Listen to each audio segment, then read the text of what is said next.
So I am coming to you today, Friday, doing a weekly wrap up. I thought this might be cool to do a weekly wrap up because I forget to post like all the fucking time. So I'm going to give you this weekly wrap up. Make sure you catch it. If you like. If you ain't subscribed, subscribe. And if you do like, then subscribe. If you don't like, subscribe and see what's later. See what else. Come back. Fuck you. Alright, come back. Anyway. So we got a few topics we're going to discuss today. One, from the week, we had David Gaoggins go on talking about his relationship with his daughter, and because she made allegations of he's a distant father, he's a deadbeat, shit like that. So he was like, I know you've been weaponized. You still my child. I love you. In the David Gaoggins way. Brought his mom up and said, tell her what this bitch told me. But this is all too familiar for most men that know that situations with baby mamas go south, go sour, because one thing a woman will do is she will fantasize. She will make the fantasy a reality, and then when the reality switches from the fantasy, she'll blame the man. Fuck that nigga. Right? It was the black part of him. But anyway, David Gaoggins went on talking about how he never missed any child support. Then when he got his money deal, you know what I'm saying, he was like, fuck it, I'm taking care of everybody. Went ahead and paid his baby mama in child support like $750,000 or some shit, right? Then went ahead and put in a trust for $250,000 for his daughter. So he went ahead and spent a cool $1 million. Now, when the baby mama got it, his ex-wife, whatever the fuck you want to call it, they ain't together. They fucked, had a kid, and now they not together. So when his ex, the child's mother, went on to receive this lump sum of money, $750,000, $100,000. You feel me? So she went ahead and divorced her husband immediately because she knew that the lifestyle she was going to be able to provide for herself was going to be something that she didn't need a man for, or something that could potentially be split once received while in a marriage. So he might be filing charges, might be filing suit to get some of that money back. His David Gaoggins' daughter is like 24 years old. So this happened about 5 years ago, in 2020. So that was ridiculous when I found out that, damn, so he was like, I got 750, what I need you for? Bye. Ultimately, the poisoning of the mother to the child happened, and because of that, David took the grunt of it. But also, you never know what the stepdad was doing. You never know the situation that she was put in because of now being raised by another man, and what that led to, as far as positive or negative, right? So now we get to the second thing. Thing number 2 is the little baby. Little baby on the down low. Oh, you little baby on the down low, on the DL. Little baby has been scene with Mark Rubbolo or Mark Rubin, and countless pictures where they're hugged up, where they seem to be maybe affectionate or whatever. And Lil Baby is saying, nah, it's just my nigga. You know what I'm saying? We just cool like that. We just kick it. But the power dynamic is not there. Older man, younger man. Now, Lil Baby is wearing a wife beater and short shorts out to concerts, looking like a thotty. He was really looking like a thotty. I mean, what you trying to be, a bad bitch? Like, he was like trying to be a Barbie thug, for lack of a better word. If you see it, you're gonna be like, oh, he's a Barbie thug. Yeah, he's the thug.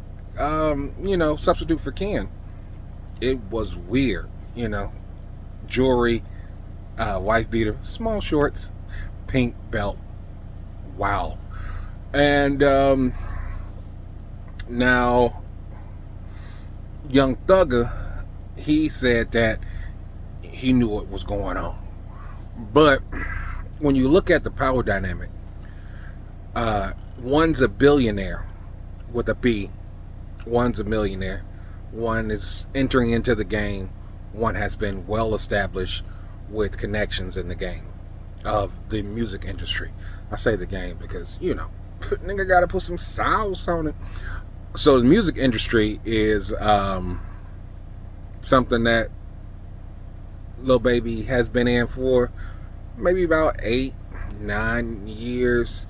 Notable, maybe longer. But when you talk about 30 plus, and saying that he might be a mentor to him, we all know what the word mentor means. Mentoring to his ass. Anyway, I'll just let that process and let that laugh linger just a little bit longer. So this dynamic is similar to the P. Diddy and Meek Mill's type of relationship, right? Where the power dynamic is so skewed that you could say that one is doing more for the other in the friendship or relationship. It's like, I got money, I got power, I got leverage in this relationship, and I could put you into a position where you'll be good forever. You know what I mean? Because I've made sure that I'm good forever, right? So he mentored to his ass. Anyway,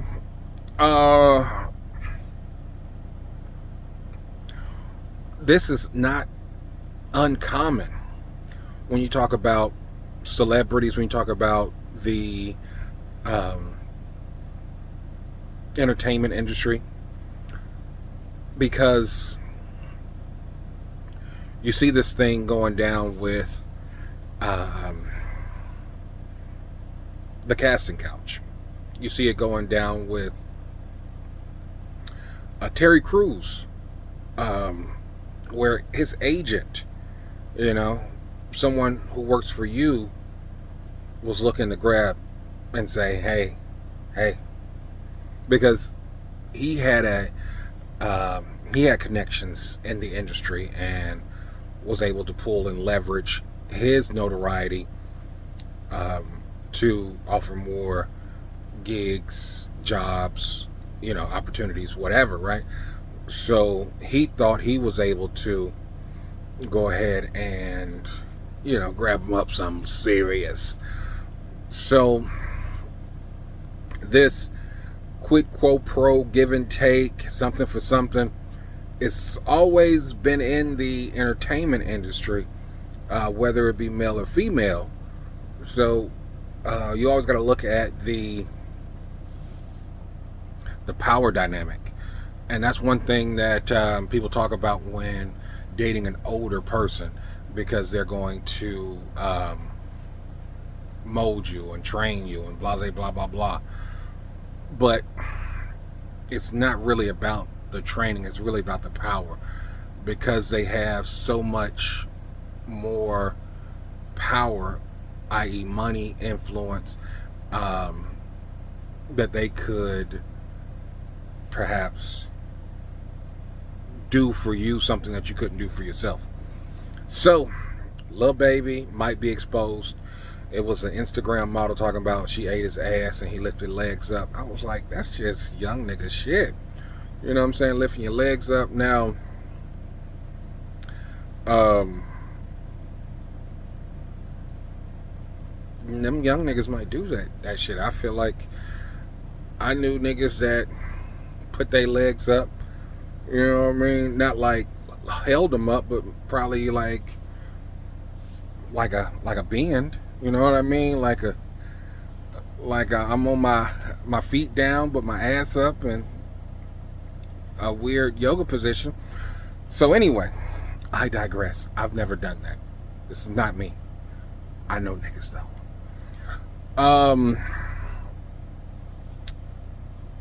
Lastly, we'll talk about Druski doing whiteface. Oh, did I save the best for last? Oh, I might. So, Druski doing whiteface. How do you feel? How do you feel for real? Now, this is the opposite. This is the inverse. This is wonderful in my opinion. So, blackface, you know, starting with the Maelstrom shows, white people playing black people and these demeaning and diminishing roles of ignorance and buffoonery and foolishness, not casting in the best light. Then black people had to do it, and if you weren't that black, then you still had to put on a lot more black face, but like a Drake did, right? So if you ever seen Drake picture, even though Drake is black, he ain't black, so he had to put on black face. So I think it's Bamboozled is a movie that happens to talk about blackface. I think that's the movie name, Bamboozled. Spike Lee joint with I want to say it had Damon Wayans in it. So anyway, Druski put on whiteface and now is a rebel rouser, good old boy, you know, country talking, Alabama Roll Tide fan, which is hilarious, right? Because we've seen, you know, white chicks, we've seen Undercover Brother, we've seen the Dave Chappelle Show, all these people doing whiteface, but never in the maybe derogatory sense, maybe the buffoonish sense or the foolish sense. They were mostly the corny business attired, or the white girl. They were life of luxury, you know what I'm saying, upper airs. But this really is that polar opposite of the minstrel show, you know, from blackface to whiteface. This is the like for like, and I find it very amusing and pleasing, because I feel like this is a step in the direction of equity, I don't want to say equality, but I want to say equity, because this says that we have the ability to do this in a way that's funny for all, that sheds light on ignorant people of all creeds and colors. Like Uncle Roger, for instance. Uncle Roger, I found it offensive. I'm not even gonna lie to you. I found it offensive because I said, that's definitely not he's too young to have that type of accent. And I don't even know if no, that's offensive. But I said, all right, well, it's his culture, right? He can do whatever kind of slander he wants to do. But I was like, can a black person get away with doing something like an Uncle Roger impersonation without being racist, or a Eddie Murphy did a Jewish man in Coming to America? Not offensive, right? He was very good, and it was very funny. He was doing whiteface, but it was Jewish face, so it was kind of white adjacent. Anyway, let me know. This is the wrap up. Let me know your thoughts on the 3 topics of the little baby, Druski, and David Gaoggins' daughter debacle. You know what I mean? I'm gonna stay posting wrap up shows on Fridays, and stay tuned for more. Peace.